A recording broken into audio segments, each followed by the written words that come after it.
జీహెచ్ఎంసీలో రాబడిని పెంచుకోవడంపై సర్కారు ప్రత్యేక దృష్టి పెట్టిందా?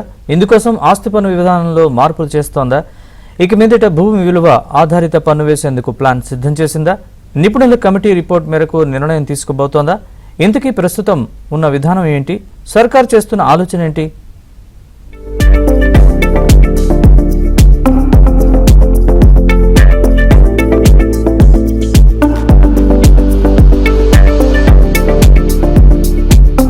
హైదరాబాద్ నగరం దేశంలో అత్యంత వేగంగా అభివృద్ధి చెందుతున్న నగరం. జనాభా 1.5 కోటికి చేరువైంది. పెరుగుతున్న జనాభా, విస్తరిస్తున్న నగరానికి అనుగుణంగా ప్రజలకు మెరుగైన సేవలు అందించేందుకు ప్రభుత్వం ప్రత్యేక ప్రణాళికలను సిద్ధం చేస్తోంది. రహదారుల వెడల్పు, ఫ్లైఓవర్లు, అండర్ పాస్ల నిర్మాణం కోసం ప్రత్యేక కార్యాచరణ సిద్ధం చేసుకుని ముందుకు వెళ్తోంది. అయితే అభివృద్ధి ప్రణాళిక అమలు కోసం ఆర్థిక వనరుల సమీకరణపై ప్రత్యేక దృష్టిని పెట్టింది. ఆ దిశగా సరికొత్త ఆలోచనలు చేస్తోందని సమాచారం.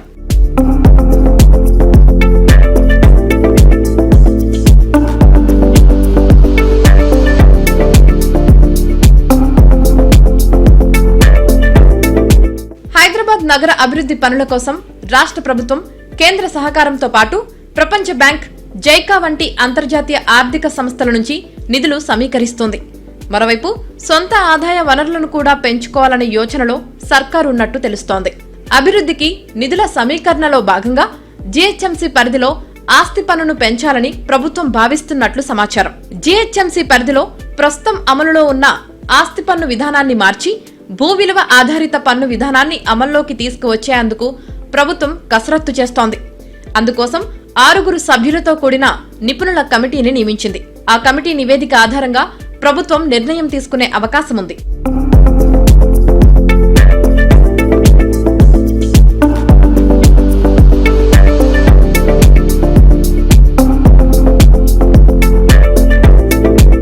ప్రస్తుతం జీహెచ్ఎంసీ పరిధిలో ఆస్తి పన్ను ఇంటి అద్దె విలువ ఆధారంగా లెక్కిస్తున్నారు.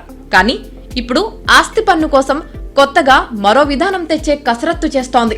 భూ రిజిస్ట్రేషన్ విలువ, నిర్మాణ వ్యయం, ప్రాంత ప్రాధాన్యత ఇవన్నీ కలిపి పన్ను నిర్ణయించాలన్న ఆలోచనలో రాష్ట్ర ప్రభుత్వం ఉన్నట్లు సమాచారం. అంటే స్లమ్స్, వెనకబడిన ఏరియాలలో ఆస్తి పన్నులో పెద్దగా మార్పు ఉండకపోవచ్చు. కానీ హైదరాబాదులో భూమి విలువలు ఎక్కువగా ఉండే గచ్చిబౌలి, కూకట్పల్లి, బంజారాహిల్స్, మాదాపూర్ వంటి ప్రాంతాల్లో పన్ను భారీగా పెరిగే అవకాశం ఉంది. కొత్త లెక్కల ప్రకారం ఆ ఏరియాల్లో ఆస్తి పన్ను 4 రెట్లు పెరిగే అవకాశముందని అంచనా వేస్తున్నారు. కొత్తగా ఏర్పాటు చేసిన 2 కార్పొరేషన్లతో పాటు జీహెచ్ఎంసీలో ప్రజలకు సేవలను మరింత మెరుగుపరచాలంటే భారీగా నిధులు అవసరమవుతుందని భావిస్తున్న ప్రభుత్వం ఆస్తి పన్ను విధానంలో మార్పులు చేయాలని నిర్ణయం తీసుకున్నట్లు సమాచారం. అయితే సమగ్ర అభివృద్ధి పేరిట ప్రభుత్వం వేసే ఈ అడుగులు ఏ మలుపు తిరుగుతాయో చూడాలి.